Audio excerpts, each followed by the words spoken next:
한번 21장 12절을 펴보세요. 21장 12절 보면은 예수께서 성전에 들어가사 이렇게 말씀하죠.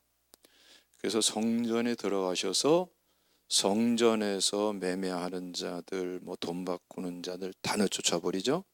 그렇죠? 성전을 청결케 하시는 일을 여기서 아주 강력하게 하시는 것을 보게 됩니다.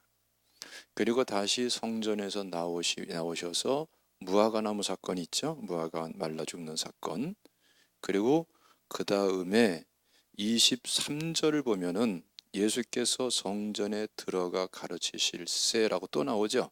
그렇죠? 다시 성전에 들어가셔서 이때부터 계속해서 예수님께서 그 성전에서 말씀을 가르치시는 거예요. 그리고 천국 복음의 천국의 비유도 말씀을 하시죠. 그래서 쭉 이렇게 말씀이 이어지면서 23장에서는 서기관과 바리새인들에 대해서 집중적으로, 특히 그 서기관과 바리새인들의 외식의 부분에 있어서 위선적인 부분에 대해서 집중적으로 지금 나무라시고 또 가르치시죠. 그리고 나서 24장 오늘 본 말씀 보면은 예수께서 성전에서 나와서 이렇게 말씀하죠. 자, 무슨 말인지 알겠죠? 그래서 성전에서 이렇게 많은 말씀을 가르치시고 다시 성전에서 나오셨어요. 제자들과 함께. 그런데 그때 제자들이 어떻게 합니까? 성전 건물들을 가리켜 보이려고 나오니. 저는 이 말씀이 참 은혜가 되더라고요. 왜냐하면은 성전에 지금 이미 2차례 들어갔잖아요. 그렇죠? 성전 청결을 하시고 또 나오셔서 무화과 사건이 있고 다시 들어가서 말씀을 가르치시고, 그렇죠? 그런데 그때서야 비로소 제자들이 성전을 가리켜서 지금 예수님에게 보여드리고자 하는 거예요. 이 헤롯 성전이 이렇고요, 이 성전이 이렇고요, 이 성전이 이렇고요. 그래서 뭘 느끼는 게 없어요? 예수님과 제자들의 관심은, 최우선적인 관심은 어디 있었어요? 성전 건물에 있는 게 아니고 성전을 통해서 실현될 하나님의 뜻에 그들의 관심, 마음이 다 담겨 있고 그것이 우선이 되어 있었단 말이에요. 다르게 말하면은 예수님과 제자들이 하나님의 뜻에 맞게 감당해야 될 그 일에 모든 마음이 담겨 있고 거기에 마음의 생각의 모든 계획과 행동의 우선순위가 되어 있었단 말이죠. 아시겠습니까? 그래서 이 우선순위를 볼 적에 성전을 청결케 하는 거였고, 청결케 된 그 성전에서 말씀으로서 바르게 분별해서 말씀 위에 주의 몸된 성전이 세워지도록, 그 성전에 예배드리는 그 심령들이 제대로 세워지도록 그렇게 주님께서 하시는 것을 우리가 주목해 봐야 되는 것입니다. 그리고 나서 이제 그 말씀 사역까지 끝난 다음에 제자들도 비로소 지금 예수님 보세요. 성전이 엄청 크네요. 성전이 엄청 높네요. 아우 저기는 저렇게 생겼네요. 이런 얘기가 나오는, 우리가 어디 가서 막 구경하면 막 그렇게 하듯이. 그렇죠? 우리 교회도 단기 선교를 간다, 국내 집회를 간다, 해외 집회를 간다 하더라도 일체 다른 거 없어요. 최우선적으로 집회가 최우선이에요. 집회가. 그 우리에게 맡겨진 그 사역이 최우선인 거예요. 거기에 올인하는 거예요. 올인. 그 다음에 다 끝난 다음에 마지막 하루 정도 잡아서 시간이 되면은 그때에 이제 다음 선교를 위해서 선교지를 돌아보는 거죠. 선교지를 이해하기 위해서. 다음번에 하나님이 이곳에 보내시면은 그때 선교를 잘 감당하기 위해서. 그래서 그렇게 했죠. 그렇죠? 그러니까 뭐 지난번에 미시아나 한인교회도 그렇고 뭐 텐진교회나 뭐 모두가 다 그래요. 우리 선교팀이 가면은 추자도도 마찬가지고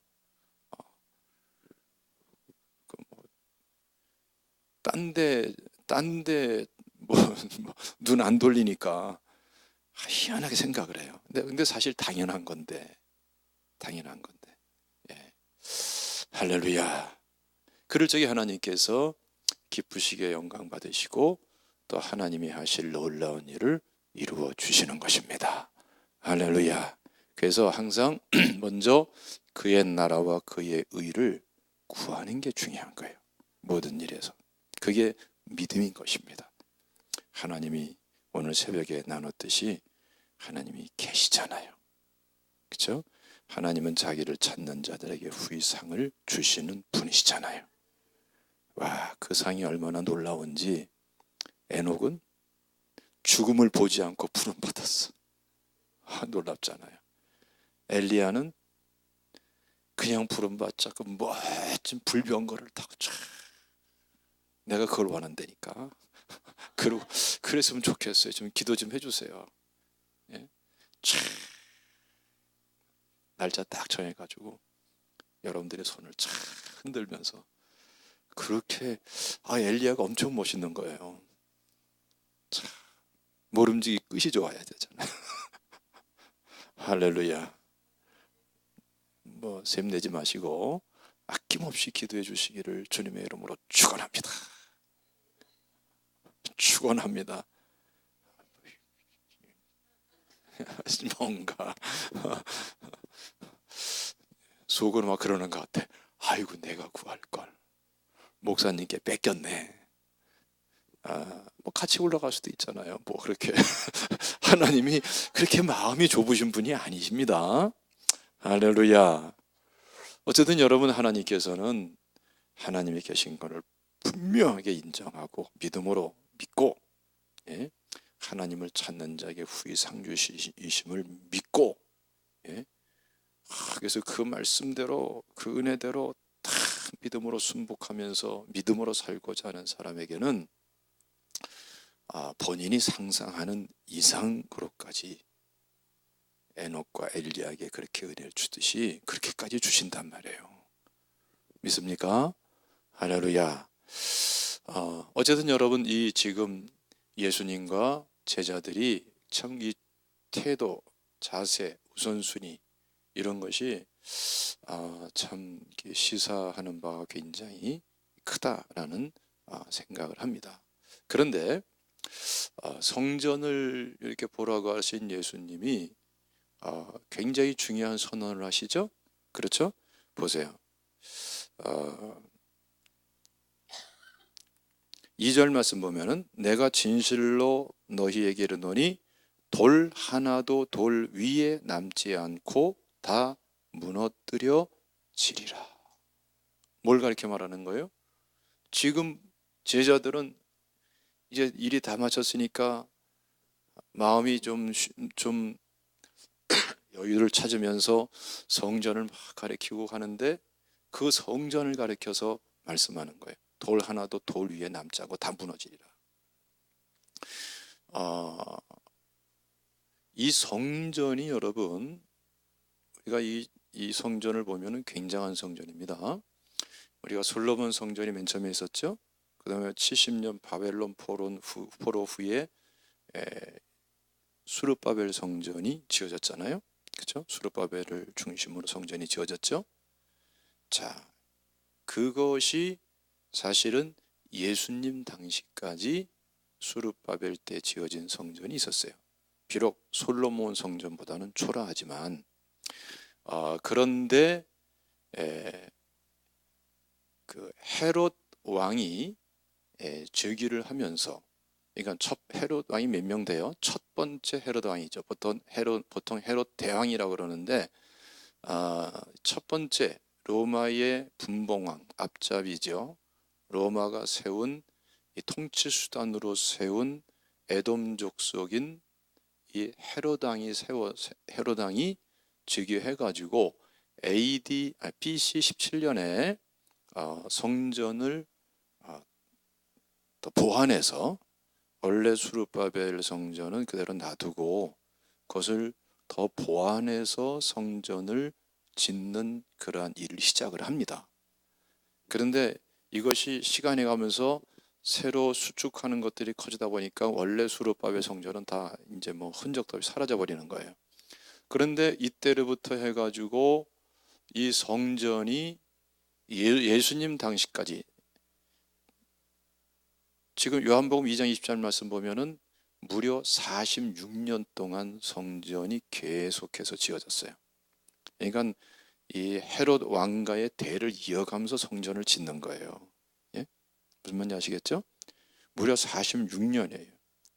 그리고 지금 말하는 이 성전은 AD 63년 알비누스라는 사람을 통해서 완공이 돼요. 그러니까 이것을 총체적으로 따지면은 실질적으로 전체 성전을 이렇게 보완해서 짓고 해서 또 짓고 하는 과정, 그리고 완성이 되는 그 기간까지 무려 82년이 걸렸어요. 엄청난 세월이죠. 예? 예. 그러니까 지금 예수님께서 지금 말씀하는 것은 지은 지 46년째 되는 그 시점에서 말씀하는 것이고, 계속 더 지어서 결국 82년째 되는 그때까지 성전 건축이 계속 진행이 됩니다. 마치 피라미드를 짓듯이 계속 되는 거예요. 예? 그리고 나서 AD 82년도에 성전 건축이 완전히 마무리됐어요. 그리고 나서 그때로부터 7년 후, 그러니까 AD 70년이죠. 70년에 이제 로마와의 관계가 나빠지죠. 반역이 일어나죠. 그러면서 로마 군대가 와서 디도 장군을 중심으로 해가지고 예루살렘을 함락해 버립니다. 예루살렘은 지형적으로는 모든 것이 아주 난공불락의 성처럼 아주 대단한 그러한 견고하고 방어에 적합화된 그러한 성인데 그것이 함락이 돼버려요. 그러면서 AD 70년에 이 성전이 그야말로 돌 하나도 돌 위에 남지 않을 정도로 그냥 파스러져 버리는 것이죠. 그러니까 연대로 생각한다면은 82년 동안에 지어져서 완공된 성전이 불과 7년 후에 박살이 나버리는 거예요. 뭘 말씀드리는 거죠? 예수님께서 말씀하신 대로 돌 하나도 돌 위에 남지 않고 다 무너뜨려지리라. 이 말씀이 바로 그 시대에 그대로 실현돼 버리고 말았단 말이죠. 아시겠습니까? 그러니까 여러분, 성전이 이렇게 무너질 때에 얼마나 많은 유대인들이 로마 사람들의 칼과 창과 활에 찔려서 배임닷에 죽었겠어요. 이건 그야말로 이스라엘 예루살렘의 대환란인 것이죠. 지금 이 말씀을 여기서 하고 계시는 것입니다. 자, 그런데 조금 읽으면서 한번 우리 봅시다. 자, 3절 말씀부터 우리 14절까지 쭉 읽어보세요. 시작. 예수께서 감난산 위에 앉으셨을 때에 제자들이 조용히 와서 이르되 우리에게 이르소서 어느 때에 이런 일이 있겠사오며 또 주의 임하심과 세상 끝에는 무슨 징조가 있사오리이까? 예수께서 대답하여 이르시되 너희가 사람의 미혹을 받지 않도록 주의하라. 많은 사람이 내 이름으로 와서 이르되 나는 그리스도라 하여 많은 사람을 미혹하리라. 난리와 난리의 소문을 듣겠으나 너희는 삼가 두려워하지 말라. 이런 일이 있어야 하되 아직 끝은 아니니라. 민족이 민족을 나라가 나라를 대적하여 일어나겠고 곳곳에 기근과 지진이 있으리니 이 모든 것은 재난의 시작이니라. 그때에 사람들이 너희를 환난에 넘겨주겠으며 너희를 죽이리니 너희가 내 이름 때문에 모든 민족에게 미움을 받으리라. 그때에 많은 사람이 실족하게 되어 서로 잡아주고 서로 미워하겠으며 거짓 선지자가 많이 일어나 많은 사람을 미혹하겠으며 불법이 성함으로 많은 사람의 사랑이 식어지리라. 그러나 끝까지 견디는 자는 구원을 얻으리라. 이 천국 복음이 모든 민족에게 증언되기 위하여 온 세상에 전파되리니 그제야 끝이 오리라. 아멘. 보세요. 3절 먼저 보면은 말씀이 이렇게 이어집니다. 예수께서 감람산 위에 앉으셨을 때에. 그러니까 이 지리적으로 보면 뭐냐면은 바로 지금 2절까지는 성전에서 나오자마자 성전을 바라보면서 나눠진 내용이고, 이제는 성전이 내려다 보이는 그 감람산에서 성전 전체를 보면서 이렇게 말씀하는 것이죠. 그때 제자들이 조용히 묻습니다. 어느 때에 이런 일이 일어나겠습니까? 라고 말하는 거죠. 어떤 일이? 돌 하나도 돌 위에 남지 않고 저 어마어마한 성전이 다 무너지는 일이 어느 때에 일어나겠습니까? 이 환란의 때가 언제겠습니까? 라고 묻는 거예요. 그리고 나서 또 한 가지 중요한 질문을 하죠. 예? 그러면서 이어서 3절 하반절 이렇게 질문합니다. 또 주의 임하심과 세상 끝에는 무슨 징조가 있사오리까? 자, 성전은 언제 그렇게까지 처참하게 무너지며 또 세상 끝에는 어떠한 언제 무슨 징조로서 그렇게 이루어지고 언제 세상 끝이 임합니까? 다시 말하면은 지금 현세적인 심판과 또 최후의 종말에 대해서 제자들이 질문을 던지는 거예요. 무슨 말인지 아시겠죠? 예? 그래서 굉장히 중요한 질문, 또 어려운 질문을 던지는 것입니다. 그때에 예수님께서 대답을 하시죠. 4절 읽어봅시다. 시작. 예수께서 대답하여 이르시되 너희가 사람의 미혹을 받지 않도록 주의하라. 자, 이때 먼저 그러니까 환난과 심판, 종말, 그러니까 현세적인 심판과 최후의 심판, 종말, 여기에 대해서 가져야 될 최우선적이고 중심적인 자세는 뭐라고요? 미혹당하지 않게 주의하라. 이거예요. 미혹당하지 않게. 아시겠죠? 지금 보세요. 지금 우리나라 상황이 굉장히, 왜 그런가 좀 알아봐요. 반복해서 그러니까. 상당히 지금 긴박하게 돌아가잖아요. 그렇죠? 그래서 우리는 아주 편안하잖아요. 밖에서는 막 대한민국이 어떻게 될 건가, 막 한반도 어떻게 될 것인가, 막 난리들인데 우리는 너무나 뭐 잠도 잘 자고 뭐 새벽기도도 안 나오고 뭐 하여튼 너무 얼마나 잠을 잘 자면 새벽기도를 안 나오겠어요. 예? 그렇죠? 이 돌아가는 이 국제 정세와 한반도 정세를 생각하면은 시계를 안 돌려놔도 막 1시, 2시에 발떡발떡 깨야 되는데 너무 잘 자서 초저녁부터 자가지고 그냥 내리자 버려 그냥. 아이고. 예? 너무 태평해요. 하나님이 사랑하는 자에게는 잠을 주신다 그랬는데 그 잠이 어떤 잠인지는 모르겠어요. 예. 영적으로 잠들어 버리는 잠을 얘기하는 것은 아닙니다. 할렐루야. 내일 새벽에 봅시다. 안 나오신 분들 다 찝히잖아요. 몇 사람 이렇게. 그런데 어쨌든 여러분, 지금 이러한 환란이 염려되는 이때에 현실적으로, 그리고 또 주님께서 최종 종말적 심판을 하실 그때가 다가오고 있는데, 그때에 가져야 될 우리 성도의 믿음의 태도는 뭐냐? 미혹받지 않게 주의하는 것이 첫 번째로 중요한 태도인 거예요. 미혹받는 것은 뭐냐면은 방황한다는 거예요. 길을 잃어버린다는 거예요. 방향을 잃어버린다는 거예요. 표대를 잃어버리고 헤매는 것을 말하고 있는 거예요. 무분별해지는 거죠. 그렇죠? 분별력을 다 잃어버리는 거예요. 이렇게 되지 않도록 주의하라는 겁니다. 아시겠죠?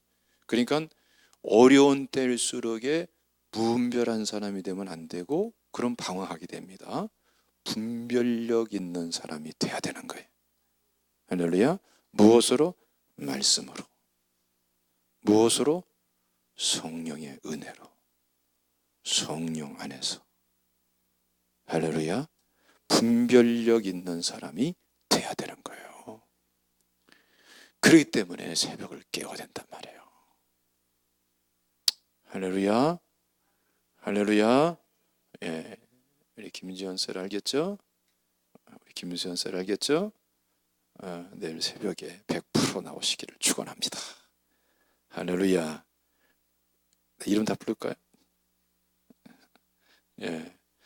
어쨌든 여러분, 이 미혹당하지 않으려면은 깨어 있어야 되고, 있고 이렇게 분별력 있게 깨어 있으려면은 말씀과 기도가 아니고는 안 돼요. 그렇죠?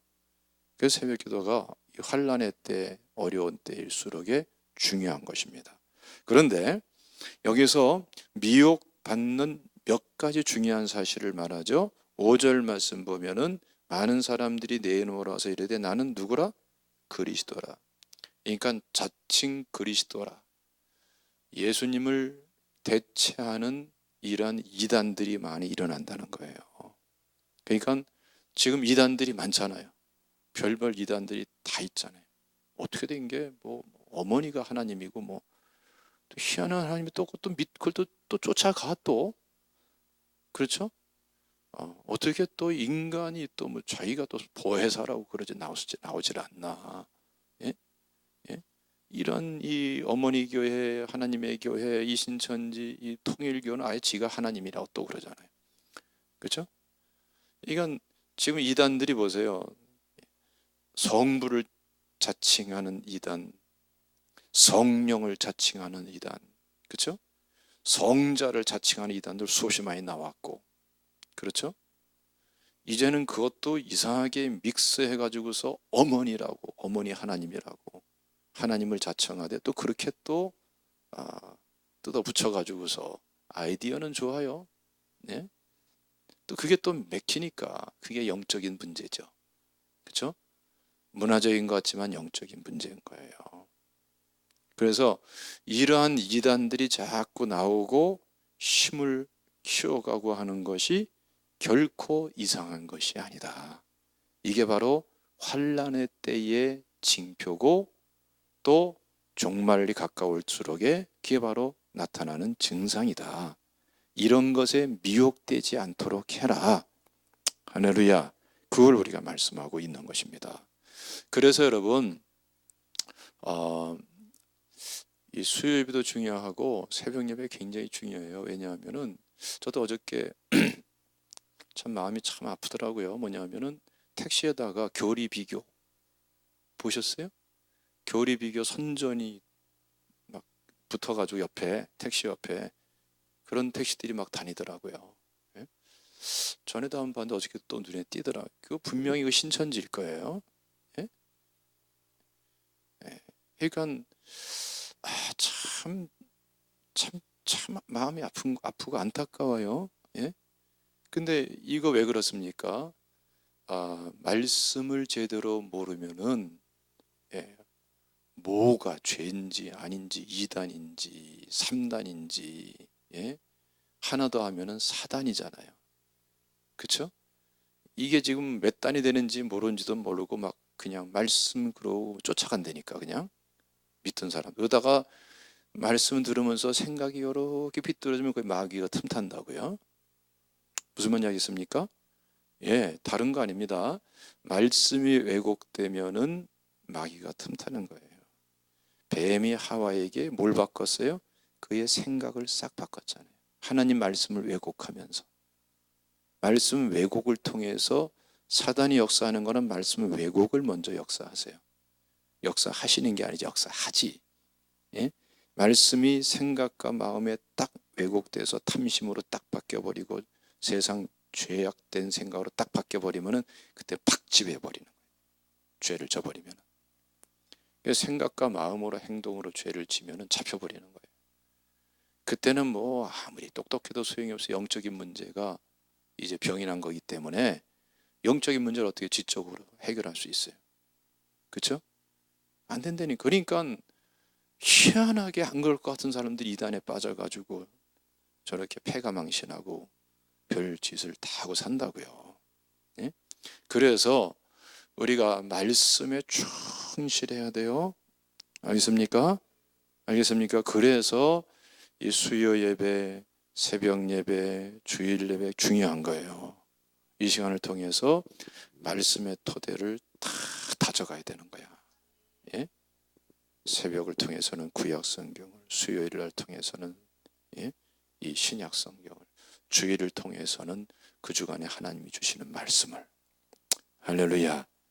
이게 차근차근 세워가야 돼. 이거보다 더 좋은 성경 공부는 없어요. 성경 본문을 잘하는 것 외에는 더 이상 좋은 성경 공부는 없어요. 다 방법론일 뿐이에요. 알겠습니까? 이 방법 쫓아가다 뭐 복잡해가지고서 혼란한데, 성경을 한 장 한 장 쭉 나가면 어떻습니까? 읽을 때도 이해가 되고 설교를 들을 때도 이해가 되고, 그렇죠? 자기가 부지런만 하면은 읽으면 읽을수록 그때마다 정확하게 이해된 말씀이 그대로 자기 것으로 자꾸 열매 맺어지게 되는 거죠. 믿습니까? 할렐루야. 그렇게 돼야 되는 거예요. 그래서 여러분들 기도도 하면서 여러분 새벽단에 힘쓰고 수요예배에 힘쓰시기를 주님의 이름으로 축원합니다. 또 한 가지는 6절 보면 난리와 난리 소문, 그렇죠? 그리고 7절 보면 민족이 민족을, 나라가 나라를 대적하여 일어나겠고, 지금 막 그렇게 일어나고 있죠? 그렇죠? 예. 온 세상이 난리 아닙니까? 뭐 IS부터 해가지고 뭐 별 난리가 지금 다 일어나고 있어요. 예? 총기 난사 사건부터 해가지고 우리나라도 바로 어저께인가요? 또 북한에서 그 휴전선 초소, 비무장지대 거기에서 남쪽으로 탈출해 오다가 총에 맞아서 지금 겨우 목숨을 살린 것 같아요. 예? 그런 병사가 있었죠. 북한 병사가. 그렇죠? 이런 일이 지금 벌어지고, 지금 핵, 뭐 미사일, 뭐 생화학탄, 별 일이 다 있죠. 우리나라에 지금 항공모함이 몇 대 떠 있어요? 미국 항공모함이. 하여튼 편안하다니까. 어떻게 이렇게 우리 편안한지 몰라. 예? 무려 3대. 미국의 항공모함 한 대의 전력이 웬만한 중소 국가 군사력, 공군력과 맞먹어요. 예? 그 정도의, 왜냐하면 항공모 하나 뜨는 게 아니야. 거긴 구축함들이 뜨고 잠수함들이 뜨고 보급함이 뜨고 병원선이 뜨고 하나의 큰 함대가 되는 거예요. 그런 큰 함대가 3개가 떠서 지금 트럼프 대통령 오는 것을 기점으로 해가지고 작전을 피고, 아직도 작전이 안 끝난 것으로 알고 있어요. 그렇게 지금 하고 있다. 한쪽에서는 또 일본 자위대 해군이 지금 거기에 함께 또 훈련을 하고 있어요. 예? 우리나라는 빠졌어요. 그런 상태예요. 예? 이렇게 지금 복잡하고, 그러니까 미국 항공모함이 3대까지 뜬 때는 이게 함께 이렇게 집결하는 경우는 쉬운 게 아니에요. 많지도 않고 아주 드문 경우예요. 예. 이런 상황이 지금 벌어지고 있다고요. 예? 예. 그런데 잠을 자고 있잖아요. 할렐루야, 할렐루야. 기도해야 되겠죠? 그렇죠? 지금 난리와 난리 수목, 민족이 민족을, 나라가 나라를 지금 뭐 아주 위험하게 돌아가고 있는데, 예? 이게 바로 뭐라고요? 그 재난의 시작이다. 이러한 소문들, 이러한 사건들이 계속 일어나면서 어느 한순간에 재난이 팍 터진다는 거예요. 실제로 이라크 전쟁 때도 그랬죠. 이라크 전쟁 때도 그 과정을 쭉 이렇게 그 뉴스를 통해 가지고 쭉 자료를 통해 보면은 하루아침에 뻥 터지는 게 아니에요. 계속 준비합니다.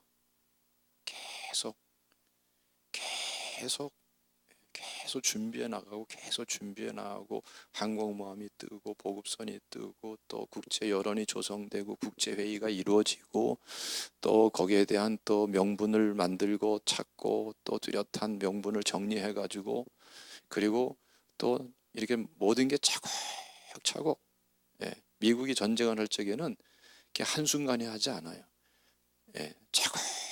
차곡차곡 하면서 모든 게 다 쌓여집니다. 쌓여집니다. 그렇게 쌓여져. 미국이 하는 일이 그래요.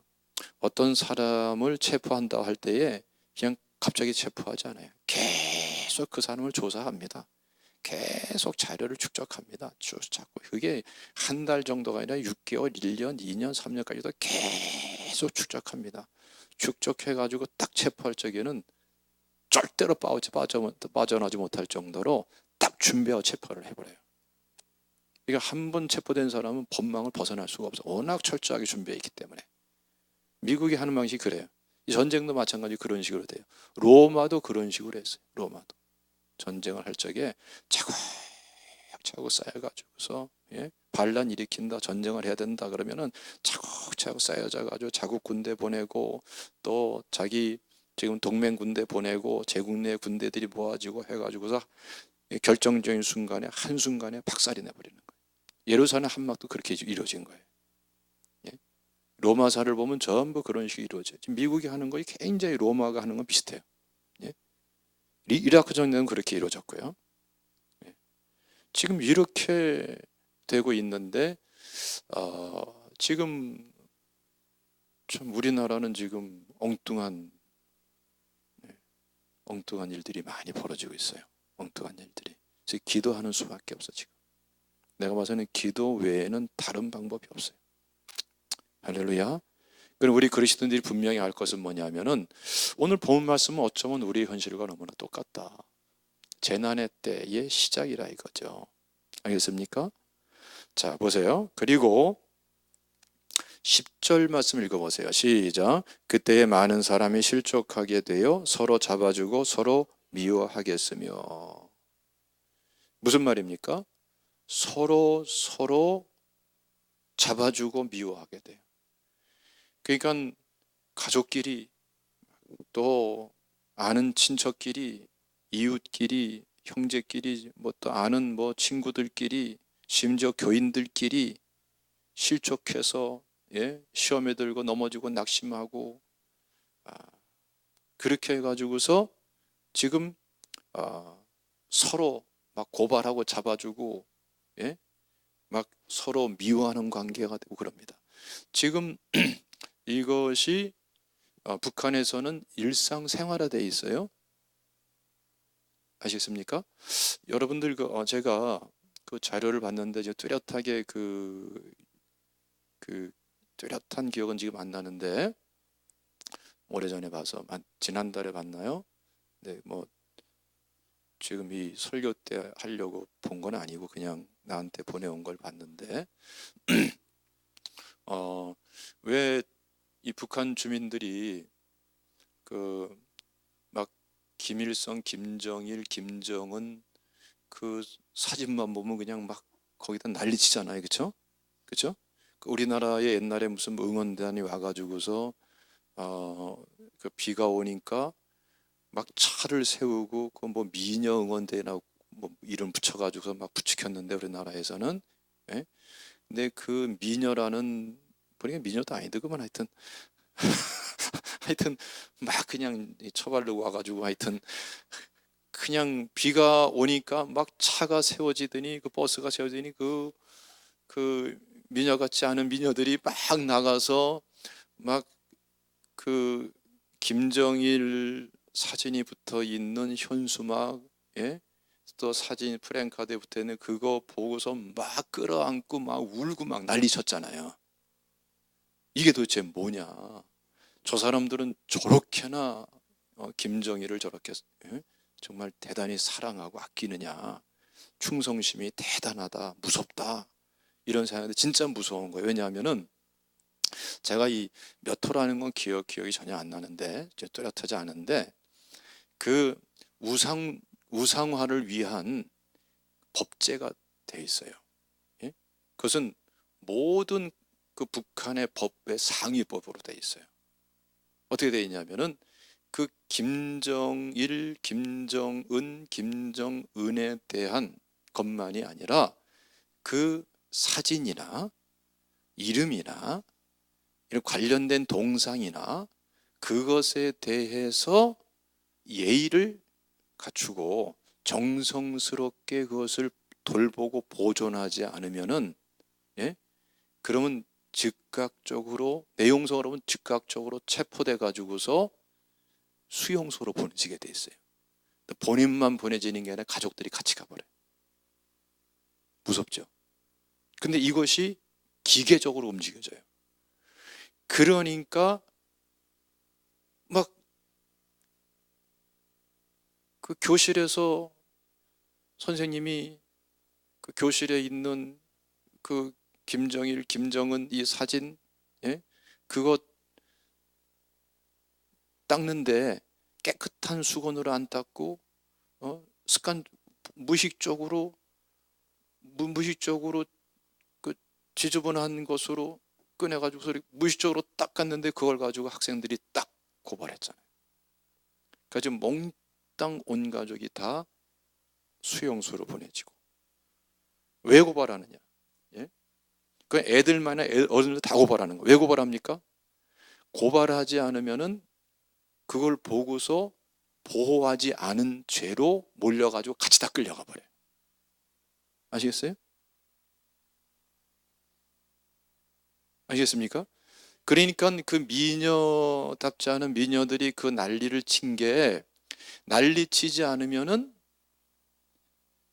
그거를 보호하지 않은 것을 지켜보면서 그냥 방조한 게 된 거예요.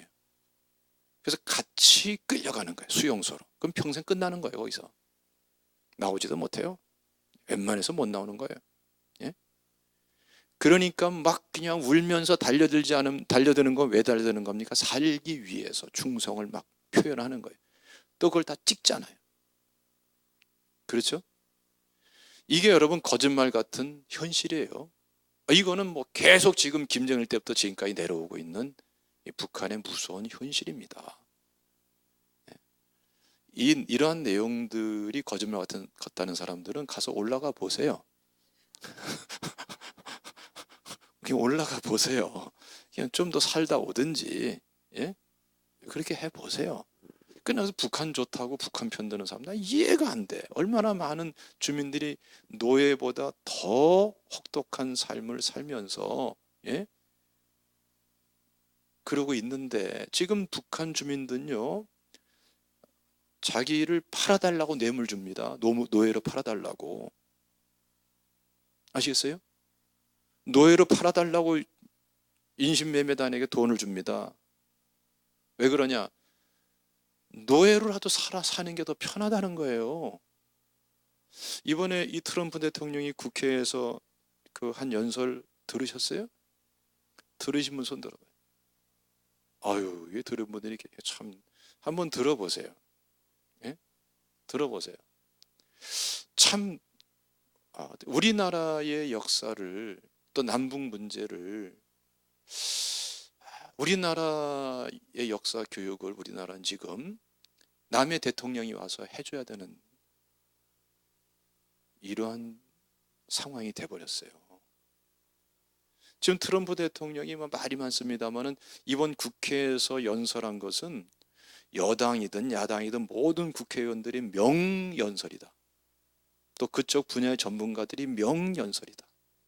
그리고 우리나라의 근대사를 그렇게 압축해서 정말 교과서에 실을 정도로 명연설이다. 그렇게 돼야 될 명연설이다. 이렇게까지 지금 극찬을 받고 있어요. 예? 그 트럼프 대통령이 하나하나 나열하는 북한의 실상을 보세요.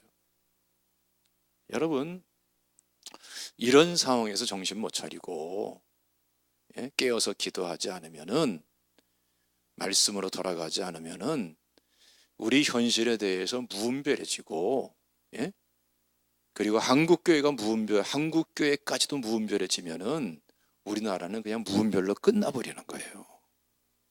아시겠습니까? 그래서 우리가 정말 이때는 오늘 말씀의 기초에서도 그렇고 깨어서 기도해야 되는 것입니다. 그게 애국이에요. 말씀을 통해 분별하고, 기도하면서 성령을 통해 분별하고, 새벽마다 자기 자신을 깨우고, 미혹당하지 않도록, 또 한국교회가 미혹당하지 않도록, 이 사회가, 이 나라가 미혹당하지 않도록, 그렇게 여러분 우리가 깨어서 기도해야 될 줄로 믿으시기를 축원합니다. 축원합니다. 자, 이쯤에서 내가 한번 들어볼게요. 내일 새벽기도 나올 10분 손 들어보세요. 이렇게 내가 지금 불꽃 같은 눈동자로 다 지켜볼 테니까 왜 남을 쳐다봐? 자, 우리 한번 번쩍 들어, 번쩍. 안 든 사람과 표시가 탁 나게 번쩍 들어봐요. 우리 지장로님 나오시잖아요. 우리 김홍영 원사님, 차인숙 권사님 안 나오실 거예요? 저희 수험 때문에 거기 같이 가주시냐고. 그래, 우리 저기 가서 이름이 뭐더라? 나은이가 한별인 시험 끝났고 나은이가 내일 시험 봐요. 기도해 주시기 바랍니다. 할렐루야. 우리 기도합시다. 할렐루야. 자, 여러분, 그리고 12절 말씀 읽어보세요. 시작. 불법이 성함으로 많은 사람의 사랑이 식어지리라. 자, 이게 굉장히 중요한 말씀인데요. 불법이 성하면은 뭐가 식어요? 사랑이 식어요. 다시 묻겠습니다. 불법이 성하면은 뭐가 식어요? 사랑이 식어요. 아시겠습니까? 잘 들으세요. 이걸 잘 적용해 보세요. 교회가 자꾸 말씀을 버리고 말씀에서 떠난 것을 괜찮다 하면 뭐가 식어요? 사랑이 식는다니까. 성도들이, 교회가 죄에 대해서 방조하면은 괜찮아. 아유, 남들 다 그러는데 뭐 괜찮아. 그러면 사랑이 식는 거예요. 사랑이 커가는 게 아니고. 알겠습니까? 혼전 임신 괜찮아. 불신자 결혼 괜찮아. 우상과 결혼 괜찮아. 그러면 은혜로운 것도 그게 사랑인 것처럼 착각하지 말라 이거예요. 그렇게 이루어지는 사랑은 없는 거예요. 알겠습니까? 불법이 성하면 사랑이 식는 거예요. 그러니까 여러분, 지금 나열한 그 내용들은 우리가 바로 몇 년 사이에 경험한 일들이에요. 담임 목사인 저는 이단과 결혼하면 안 된다고 저는 말을 했습니다. 그 사람이 진짜 예수님을 영접할 때까지, 진짜 믿을 때까지 기다렸다가 결혼하자 그랬습니다. 옳은 말이 틀린 말이에요. 옳은 말이 틀린 말이에요. 여기서 질문하겠습니다, 여러분. 그거를 괜찮다 그러면은 사랑이 더 커졌을까요? 그게 더 사랑일까요? 그런 사랑은 없어요. 사랑은 진리와 함께 기뻐하는 겁니다. 아시겠어요? 혼전 임신 옳지 않다고 그랬어요. 잘못된 말입니까? 덮어주는 게 사랑입니까? 덮어줍니다. 근데 본인이 드러내는 걸 어떻게 합니까, 그거를? 여러분, 죄 없는 사람 아무도 없어요. 완벽한 사람 아무도 없어요. 의인은 없나니 하나도 없으며 누가 의롭습니까? 여러분들 중에 죄 없는 사람 있어요? 저라고 죄가 없습니까? 지금까지 뭐 천사처럼 살아왔습니까? 전 그렇지 않습니다, 여러분.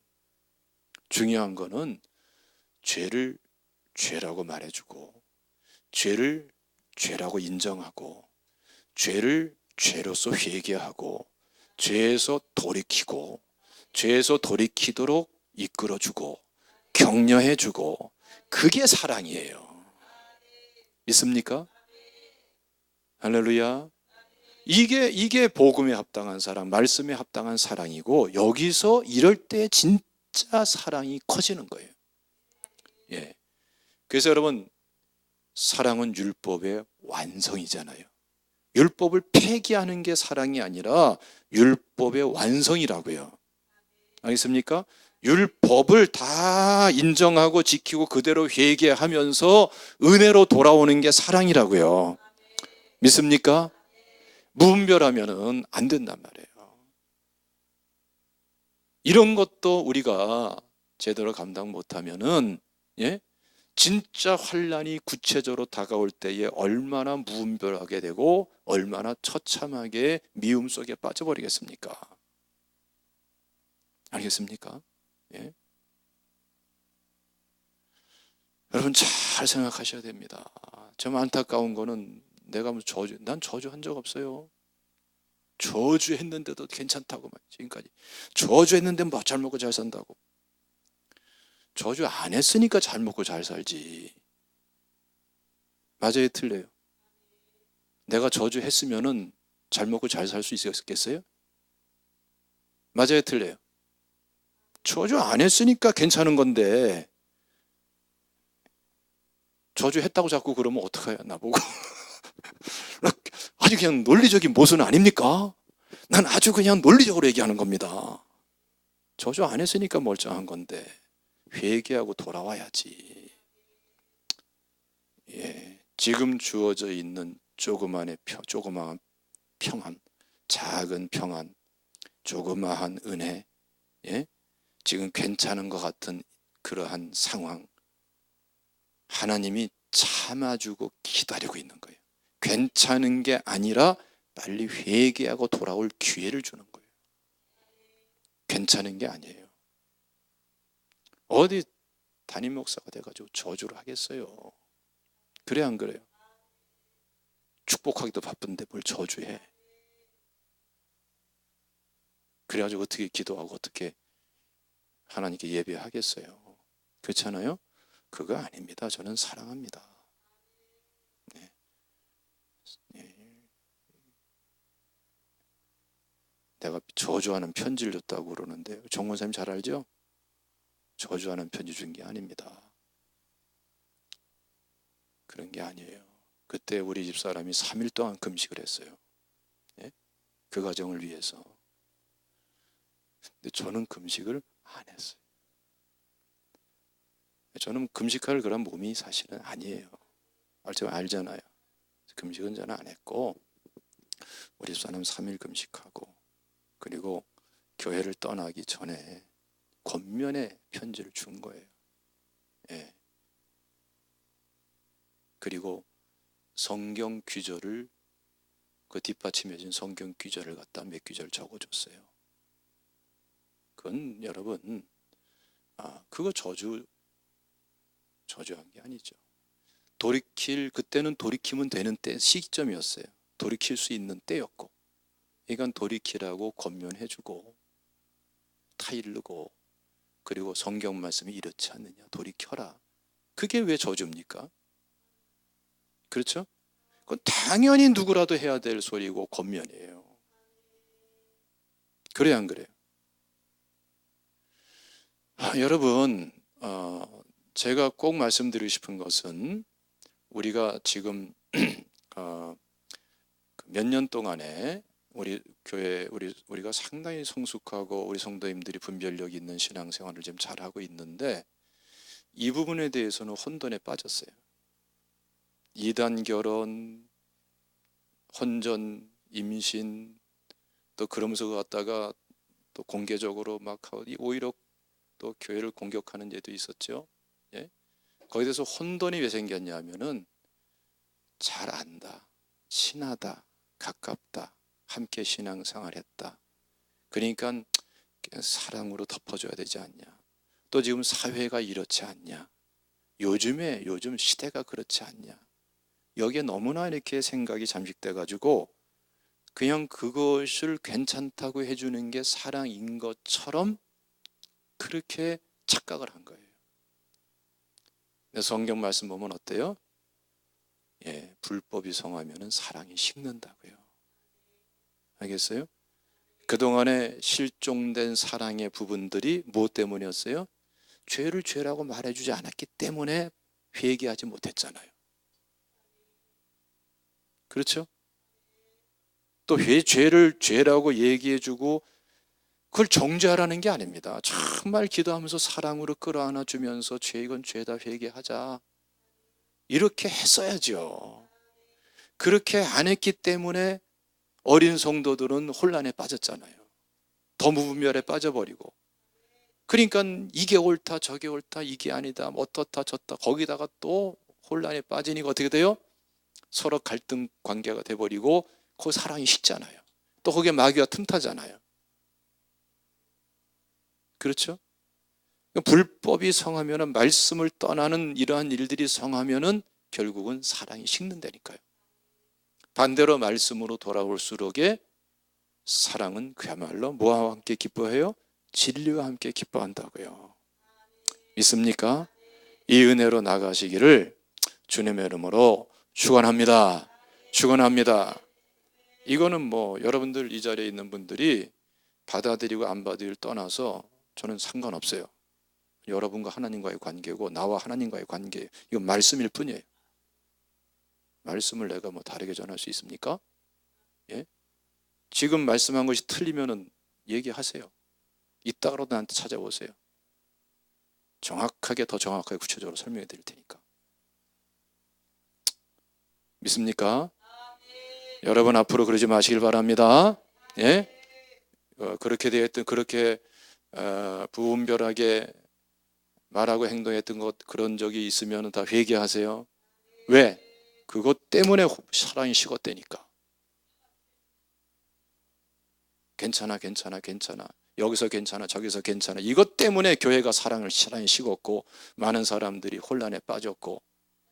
알겠습니까? 본인도 회개하지 않고 돌아오지도 않고 있잖아. 회개하고 돌아와야지. 할렐루야. 예.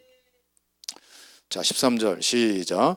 그러나 끝까지 견디는 자는 구원을 얻으리라. 할렐루야. 이 구원은 물론 영혼 구원을 말합니다만은 실질적으로 역사 속에서도의 구원도 말합니다. 실질적으로 예루살렘이 멸망할 때에 그런 기록도 있어요. 그리스도인들은 다 구원받았대요. 그런 기도 실제로 있습니다. 아시겠습니까? 예. 하나님께서 주시는 은혜가 여러분 믿음으로 감당하고자 하는 사람들에게는 또 각별한 은혜가 있는 줄로 믿습니다. 자, 14절 말씀 시작. 이 천국 복음이 모든 민족에게 증언되기 위하여 온 세상에 전파되리니 그제야 끝이 오리라. 아멘. 보세요. 그래서 우리가 복음 전도의 중요성을 우리가 잘 알아야 됩니다. 이 천국 복음이 모든 민족에게 증언되기 위하여 온 세상에 전파되리니 그제야 끝이 오리라. 하나님께서 이런 미혹하는 일들이 여러 가지 사건들이 많이 나타나는 중에 하나님께서 심판을 유보하고 기다려 주시는 중요한 그 이유가 뭡니까? 모든 민족 열방의 복음이 전해지기 위해서 그들을 구원시키기 위한 하나님의 특별한 뜻이 여기에 있는 것입니다. 할렐루야. 할렐루야. 그리고 복음이 다 전파된 다음에 그때의 종말적 심판을 하나님이 하시고 구원할 자를 구원하시면서 은혜를 허락해 주시는 것입니다. 할렐루야. 그러므로 여기서 우리 13절 말씀을 잘 우리가 마음에 새게 되어 있습니다. 그러나 미혹하는 일이 많지만 끝까지 견디는 자는 어떻게 견딥니까? 믿음을 지키면서 견디는 거예요. 새벽에 우리가 계속 나누고 있죠, 그렇죠? 예, 믿음. 하나님이 여기 계십니다. 하나님이 계십니다. 하나님을 찾는 자에게 후히 상을 주십니다. 예, 하나님을 믿습니다 하는 이 믿음을 하나님께서는 그 믿음으로 사는 행위를 의로운 행위로 받으시는 거예요. 그 믿음을 의로 삼으시고, 믿습니까? 이 믿음을 가지고 승리하시기를 축원합니다. 하나님은 반드시 우리를 책임져 주시고 구원해 주실 줄로 믿습니다. 말씀을 제가